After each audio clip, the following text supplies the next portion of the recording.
You stride beneath a waning crescent moon that hangs low above the horizon. The sky is clear but for a few wisps of clouds, and there's just enough light to guide your way. Continuing past the empty fields and small ponds, you hear the telltale cadence of a horse. Looking around for the source of the noise, one of those clouds begins to obscure the moon, throwing the world before you into inky darkness. As if perfectly choreographed, you see the horse and its rider emerging from the encroaching of shadow.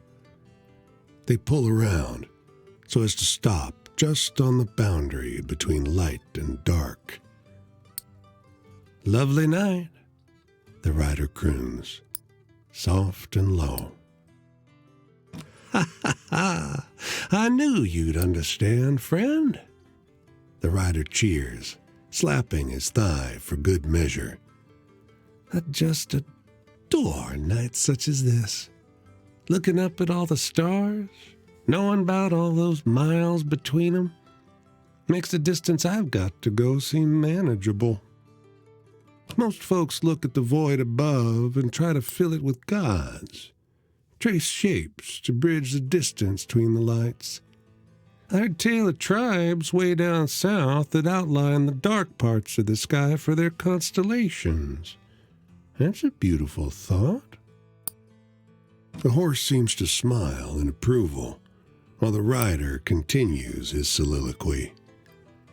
"For me, though, it's not about the shapes between the stars so much as the vastness of space itself. Against such an incomprehensible backdrop, why, even an imperfect life looks like a sublime miracle. Anyway, friend, I'd best be getting on. Have a good one." The horse and rider bow gracefully as one. Then they turn and move on through the darkness, beyond your ability to see. You decide to linger, laying on your back, looking up at the stars, until you eventually fall asleep. You awake the next day at dawn, just in time to see the sunrise. It's blindingly bright, but also just about the most exquisite sunrise you've ever seen. As you stretch and get ready to resume your travels, you notice that you feel incredibly well rested.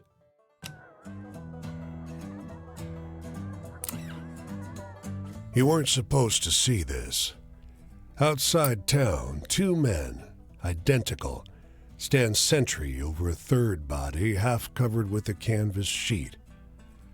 "Might as well grab a shovel, being that you're here," the man in front says. When you hesitate, he makes an appeal to your Christian charity. You and John dig a hasty grave while his brother stands back, keeping a lookout. Closer now, you see the corpse shares their face. "Tom was the oldest by an hour," John says. "Oh, I guess George and me, we got a few hours on him now. Mean son of a bitch. Beat the life out of us. Did it our folks that way. Got to be too much, so last night we said we'd do him in. George dragged him out here to do it. I would have helped, but George is a strong one out of me and him. Thank Jesus Tom's gone. I thought I'd have trouble saying that, but I don't." John squints at the body, then freezes.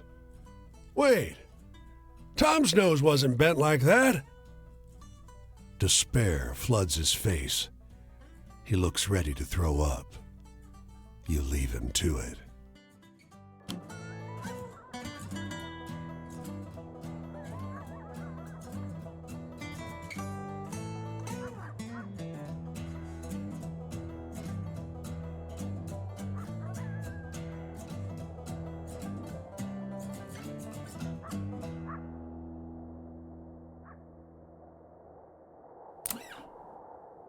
You lie down for a nap in an abandoned rail car.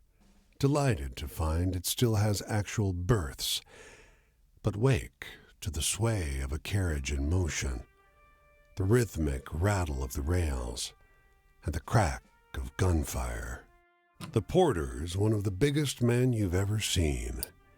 He holds out a hand. "Don't trouble yourself." He addresses the carriage. His voice rattles your ribcage. "Ladies and gentlemen, please remain calm. I shall have this situation resolved shortly." 4 bandits on horses keep pace with the train, trading shots with someone in a carriage further ahead. The porter slips out of your car.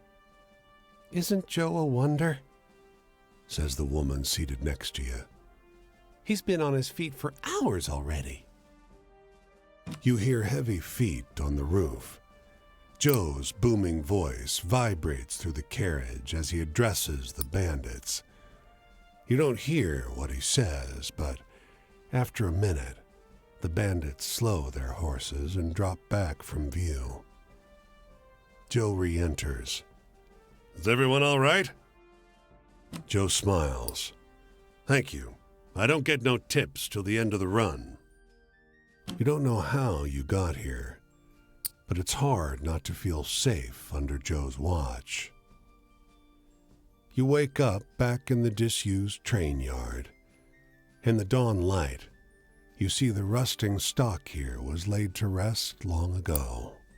You leave an offering on your berth and slip out of the carriage.